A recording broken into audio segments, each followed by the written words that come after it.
What type of machine gun is this? This is a Hotchkiss 1914 from France. Used in both World Wars.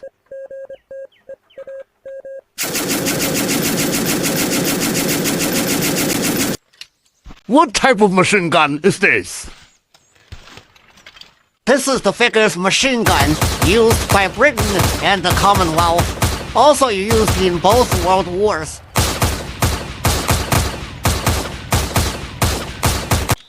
What type of machine gun is this?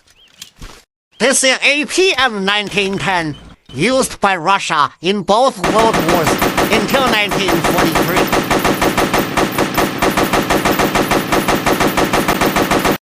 What type of machine gun is this?